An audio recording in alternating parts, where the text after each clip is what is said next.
नमस्कार साथियों, स्वागत है आपका ज्ञान विस्तार जीएस में। देखिए साथियों, हम लोग बिहार स्पेशल श्रृंखला के अंतर्गत बहुत सारे टॉपिक को कवर कर लिया था। आज के इस सेशन में हम लोग बिहार का अफवाह तंत्र के बारे में पढ़ेंगे, उसके बारे में जानेंगे। अफवाह तंत्र का मतलब होता है कि नदियों का जाल, कि नदियाँ, हिमालयी नदियाँ और पठारी नदियाँ। मुख्य रूप से बिहार में दो ही प्रकार की नदियाँ गंगा में आकर मिलती है। कौन कौन? तो हिमालयी नदियाँ और पठारी नदियाँ। तो उसके बारे में हम लोग आज कवर करेंगे। तो चलिए स्टार्ट करते हैं हम लोग। देखिए, बिहार अफवाह तंत्र की दृष्टि से एक समृद्ध राज्य है। बिहार में जो है बहुत सारी नदियाँ आकर गंगा नदी में मिलती है, जिससे यह एक नदी की दृष्टि से बिहार एक समृद्ध राज्य है। यहाँ नदियाँ एवं उनकी सहायक नदियों का एक विस्तृत जाल है। अफवाह तंत्र के आधार पर बिहार की नदियों को दो उपवर्गों में विभाजित भी किया गया है। अफवाह तंत्र की दृष्टि से बिहार की नदियों को दो उपवर्गों में विभाजित किया गया है। कौन कौन से हैं? एक है हमारा हिमालयी नदियाँ और दूसरा है पठारी नदियाँ। पठारी नदियाँ मुख्य रूप से छोटा नागपुर का पठार और सतपुड़ा श्रेणी से आने वाली नदियाँ आती है, और हिमालयी नदियाँ हिमालय क्षेत्र से आकर मिलती हैं। इन दोनों के बारे में हम लोग डिफरेंस के बारे में पढ़ लेते हैं।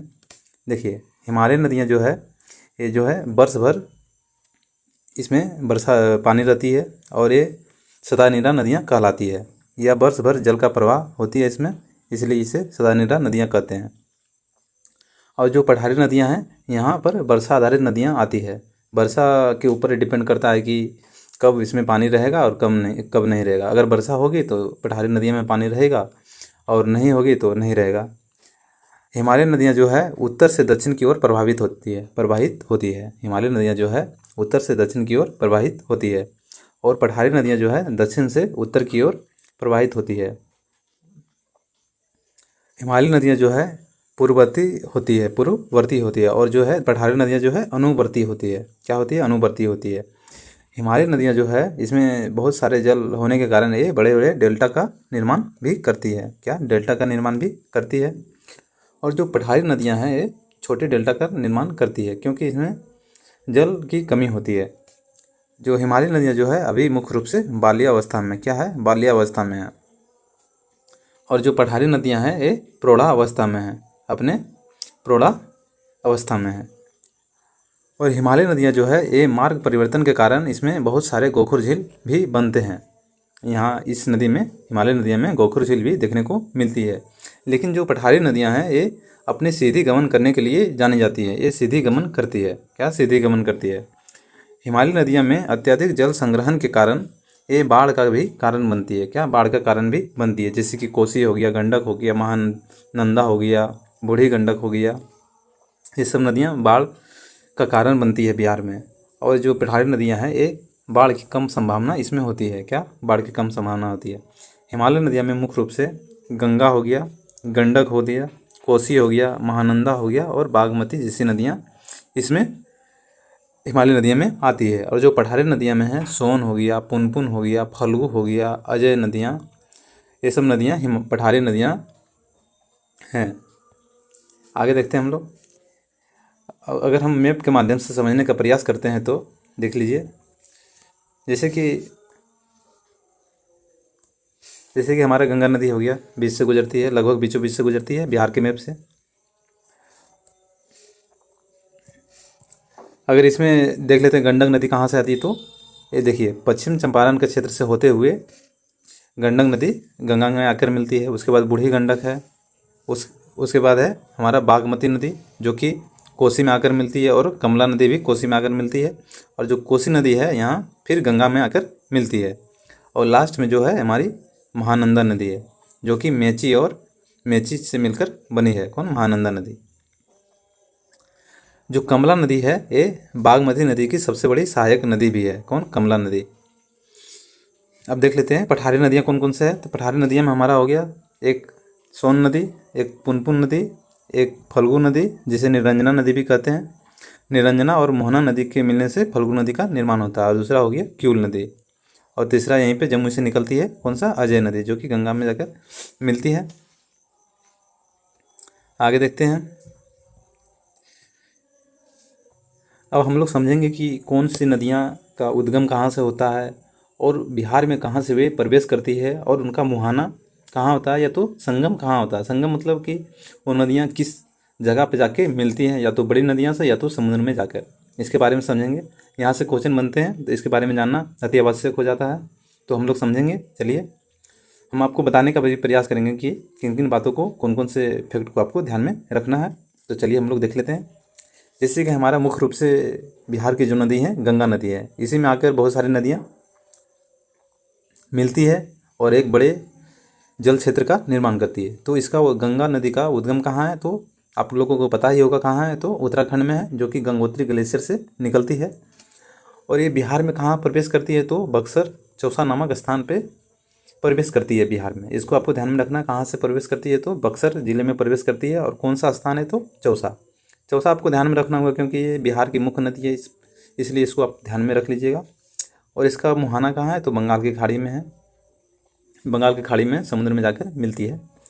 उसके बाद हमारा हो गया घाघरा नदी। कौन सा, घाघरा नदी।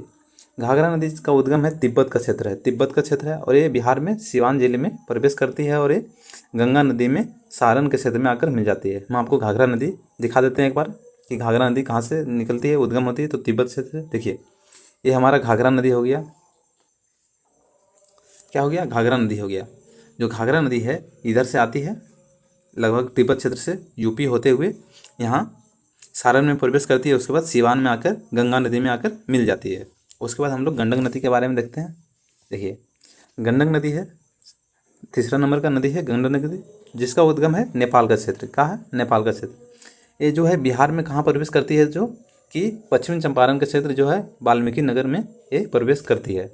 और इसका मुहाना गंगा नदी के सोनपुर इलाके में है। सोनपुर कहाँ पड़ता है, तो वैशाली में पड़ता है। तो जिला में पूछेगा कहाँ प्रवेश करती है, तो वैशाली में। अगर स्थान दे दिया तो कहाँ प्रवेश करती है, तो संगम इनका कहाँ है, तो सोनपुर में है। देख लेते हैं गंडक नदी के बारे में एक बार मैप में। देखिए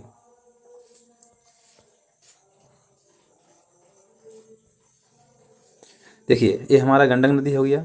ये लगभग नेपाल के क्षेत्र से निकलती है, इसका उद्गम होता है। और ये थोड़ा यूपी का क्षेत्र लेते हुए बिहार में पश्चिम चंपारण इलाके से प्रवेश करती है। और ये लगभग बहुत सारे एरिया को ट्रेवल करते हुए ये गंगा नदी में सोनपुर के इलाके में, जो कि वैशाली का क्षेत्र पड़ता है, यहाँ गंगा नदी में आकर मिल जाती है। इसके बाद हम लोग बूढ़ी गंडक के बारे में देखते हैं। देखिए बूढ़ी गंडक, बूढ़ी गंडक हो गया कि ये जो सोमेश्वर पहाड़ी है वहाँ से ये उद्गम होती है और ये पश्चिमी चंपारण में आकर बिहार में इसका प्रवेश होता है। और ये गंगा नदी में खगड़िया नामक स्थान, खगड़िया जिले में आकर इसका मिलन हो जाता है गंगा नदी में। उसके बाद हम लोग बागमती नदी देख लेते हैं। बागमती के बारे में, ये महाभारत श्रेणी, जो कि नेपाल श्रेणी इसको कहते हैं, यहाँ से इसका उद्गम होता है। और ये सीतामढ़ी जिले में प्रवेश करती है। सीतामढ़ी जिले में बिहार में इसका प्रवेश होता है। और ये जो है कोसी नदी में इसका आकर मिलन होता है। किसका, बागमती नदी का, जो कि मुंगेर के पास है। इन दोनों नदियों को देख लेते हैं हम लोग। देखिए सबसे पहले हम बूढ़ी गंडक को देखते हैं। ये बूढ़ी गंडक नदी सोमेश्वर श्रेणी से उद्गम होता है और ये बिहार में पश्चिम चंपारण और लगभग लगभग पूर्वी चंपारण जिले में प्रवेश करती है। और ये लगभग खगड़िया नामक स्थान, खगड़िया जिले में आकर इसका मिलन हो जाता है गंगा नदी से।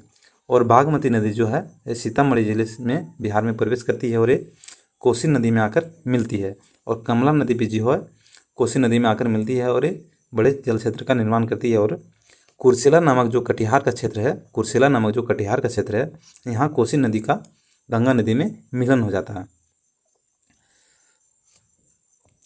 कोसी नदी के बारे में एक अन्य फैक्ट के बारे में आपको बता दें कि ये इसका जो प्रवाह प्रणाली है ये आयताकार है। क्या है, आयताकार प्रवाह प्रणाली है, अपवाह प्रणाली है। इसको आपको ध्यान में रखना है कि कभी कभी क्वेश्चन में आ जाता है कि कोसी का अपवाह प्रणाली किस प्रकार का है, तो उसमें गोलाकार दे देता है, त्रिभुजाकार दे देता है। तो आपको ध्यान में रखना है कि आयताकार है। और इसके बारे में एक और भी फैक्ट आपको याद में रखना है कि कोसी जो है अपने मार्ग परिवर्तन के लिए जानी जाती है, इसलिए इसे बिहार का शोक नदी भी कहा जाता है। तो बिहार का शोक नदी किसे कहा जाता है, तो कोसी नदी को कहा जाता है। उसके बाद जो महानंदा नदी है ये लगभग मेची नदी से इसकी सहायक नदी है।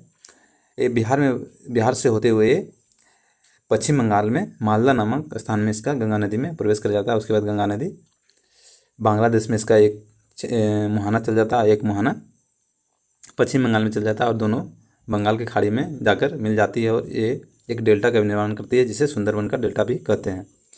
अब हम लोग देखते हैं, महानंदा तो हम लोगों ने कवर कर लिया। अब हम लोग देखते हैं पठारी नदियाँ के बारे में, जिसमें कर्मनाशा नदी है जो कि विंध्य पहाड़ी से निकलती है, इसका उद्गम होता है और ये जो है बिहार में कैमूर जिला में प्रवेश करती है और ये गंगा के जो बक्सर जिला है वहाँ पे चौसा नामक स्थान में मिल जाती है।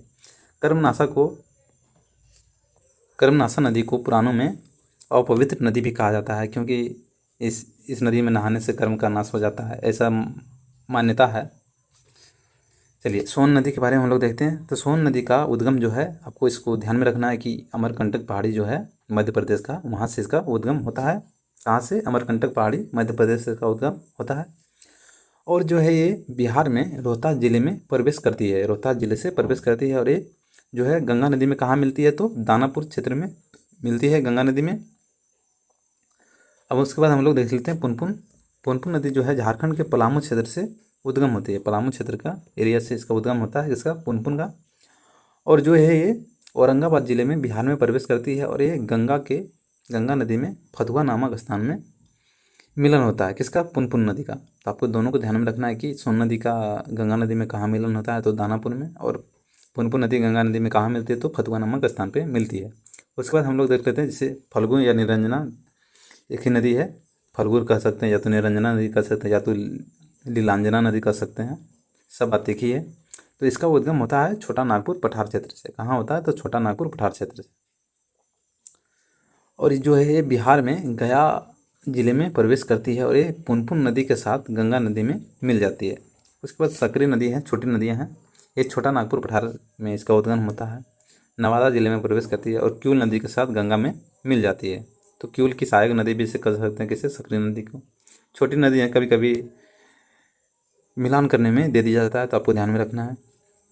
क्यूल नदी जो है ये हजारीबाग झारखंड राज्य में इसका उद्गम होता है और ये जमुई जिले में इसका प्रवेश होता है, जमुई जिले में, और गंगा के लखीसराय में इसका मिलन हो जाता है गंगा नदी में। अजय नदी भी जो है जमुई जिले से उद्गम होता है इसका और जमुई जिले में इसका ही प्रवेश होता है और गंगा नदी पश्चिम बंगाल में इसका गंगा नदी में मिलन हो जाता है। हम लोगों ने टेबल के माध्यम से इसको समझ लिया है। अब हम लोग एक एक नदी को डिटेल से देख लेते हैं क्या क्या है उसके बारे में। कभी कभी स्टेटमेंट वाइज क्वेश्चन में यहाँ से क्वेश्चन बनने की संभावना होती है, तो आपको ध्यान में रखना है। हमने हाईलाइट कर दिया है, वही बातों का आप लोगों को ध्यान में रखना है। तो चलिए देख लेते हैं। जैसे सबसे पहले हम लोग मुख्य नदी, बिहार की जो मुख्य नदी है गंगा नदी, उसके बारे में हम लोग देखते हैं।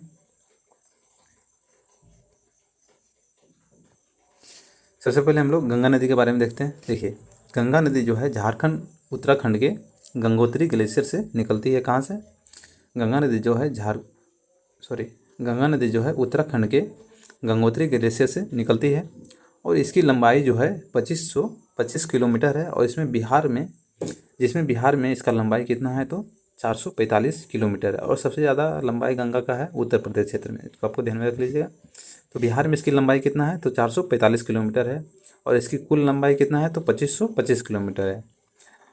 और जो है ये देव प्रयाग में अलकनंदा और भागीरथी नदियाँ, दोनों नदियों के मिलने से इस नदी को गंगा के नाम से जाना जाता है। क्या? इस नदी को गंगा के नाम से कब जाना जाता है? तो जब ये देव प्रयाग का इलाका जो है वहाँ जब अलकनंदा इधर से आती है और भागीरथी नदियाँ जब यहाँ से आती है, तो यहाँ से ही जब इस आगे के क्षेत्र को गंगा नदी के नाम से जाना जाता है।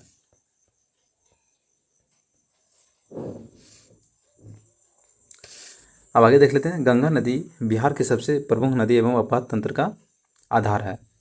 गंगा नदी बिहार में बक्सर जिले में चौसा नामक स्थान में प्रवेश करती है और कटिहार एवं भागलपुर की सीमा से बनाती हुई बिहार से बाहर पश्चिम बंगाल में चली जाती है। और इस दौरान गंगा नदी बिहार के लगभग 12 जिलों में ट्रेवल करती है। कितने जिलों में ट्रेवल करती है गंगा नदी? तो 12 जिलों में से होकर यह गुजरती है। कौन कौन से ज़िले हैं? तो ये बक्सर ज़िला हो गया, भोजपुर हो गया, सारण हो गया, पटना हो गया, वैशाली हो गया, समस्तीपुर हो गया, बेगूसराय हो गया, मुंगेर हो गया, खगड़िया हो गया, कटिहार हो गया, भागलपुर हो गया और लखीसराय हो गया। बिहार में गंगा नदी की सर्वाधिक लंबाई किस जिले में है? तो पटना जिले में है। बिहार में जो है गंगा नदी की सर्वाधिक लंबाई किस जिले में है? तो पटना जिले में है। तो क्वेश्चन यहाँ से बनने की संभावना है कि कभी कभी क्वेश्चन में आ जाता है कि गंगा नदी की सर्वाधिक लंबाई किस जिले में पड़ती है?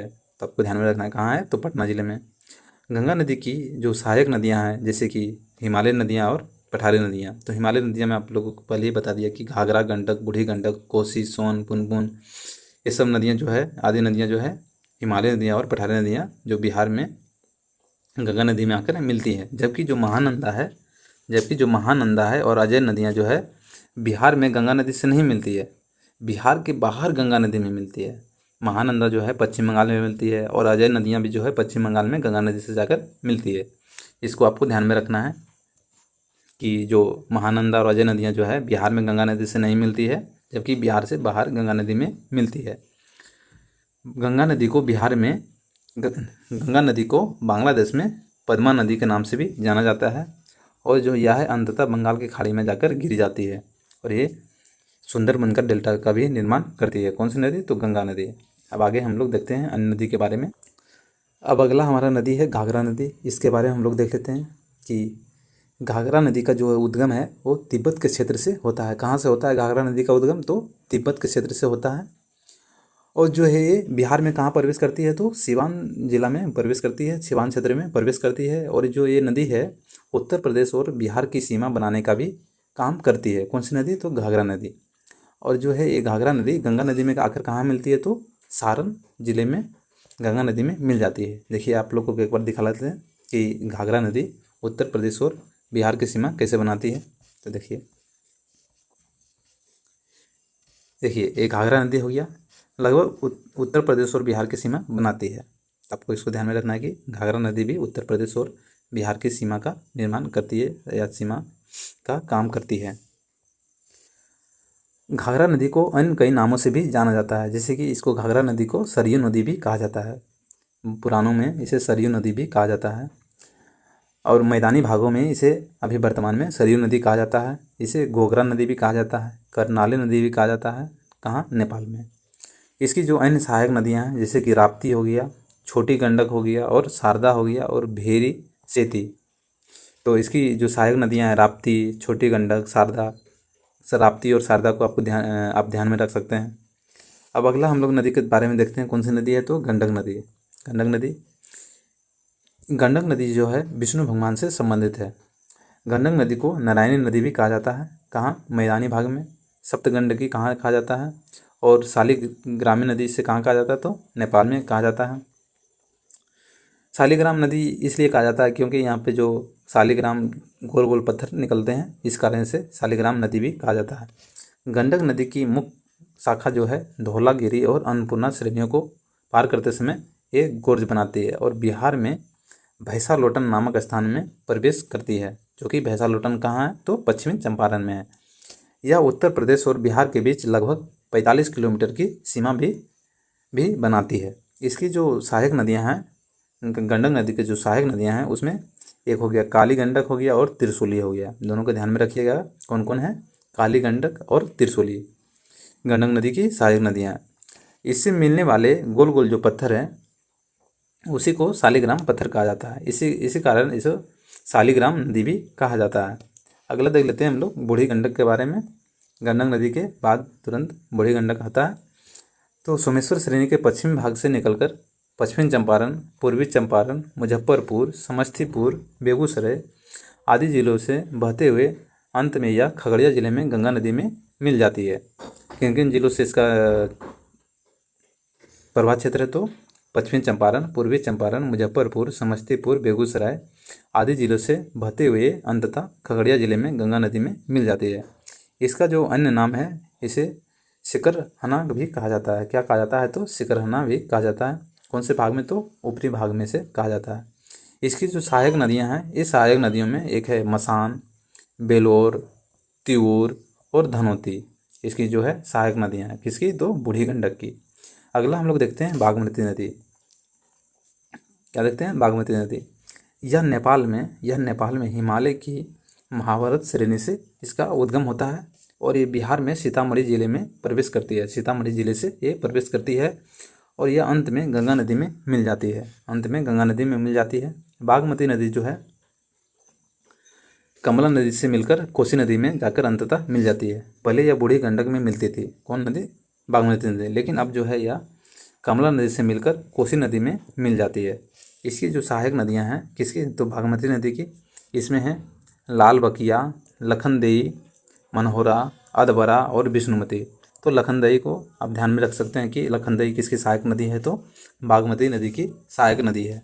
नेपाल में इस नदी के तट पर काठमांडू और पशुपतिनाथ मंदिर स्थित है।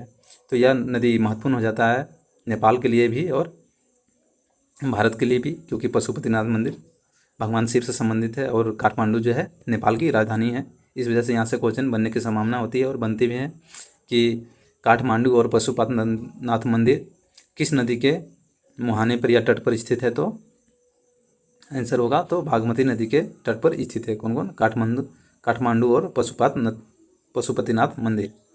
अगला हम लोग देख लेते हैं कोसी नदी, जो कि इम्पोर्टेंट है। यह नेपाल के उत्तर पूर्व में स्थित गोसाई नामक स्थान से निकलती है। नेपाल में जो गोसाई नामक स्थान है वहाँ से इसका उद्गम होता है और इसे नेपाल में सप्तकोशी नाम से भी जाना जाता है, क्योंकि यह जो है नदी 7 धाराओं के मिलने से इसका निर्माण होता है, इसलिए इसे सप्तकोशी भी कहा जाता है। कोसी नदी बिहार में सुपौल जिले में प्रवेश करती है, सुपौल जिले से प्रवेश करती है। और जो कुर्सेला जो है कटिहार का एक स्थान है, वहाँ पर आके गंगा नदी में विलीन हो जाती है।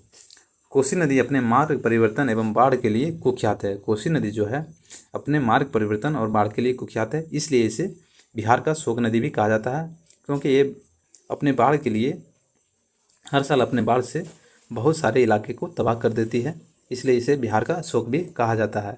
इसकी जो अन्य सहायक नदियाँ हैं, जो अरुण है, तमोर है, लीखू है, दूध कोसी है, तामा कोसी है, इंद्रावती है और सोन कोसी है। तो आपको अरुण, इंद्रावती, सोन कोसी, दूध कोसी, इसको आप ध्यान में रख सकते हैं। अब अगला नदी के बारे में हम लोग देख लेते हैं। कौन सी नदी है, तो महानंदा नदी है। सॉरी, कौन सी नदी है, तो महानंदा नदी है।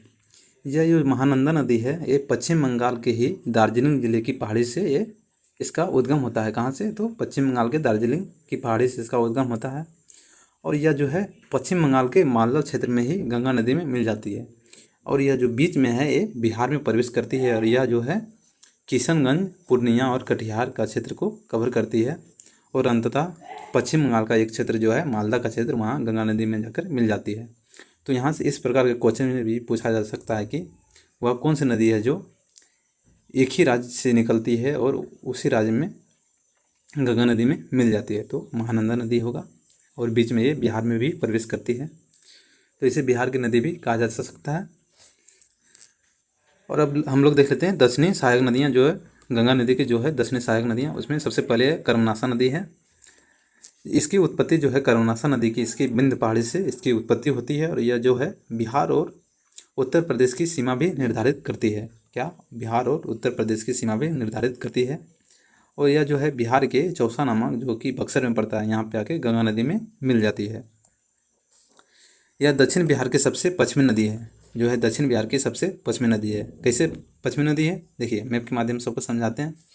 जैसे कि हम लोग एक बिहार का मैप ले लेते हैं।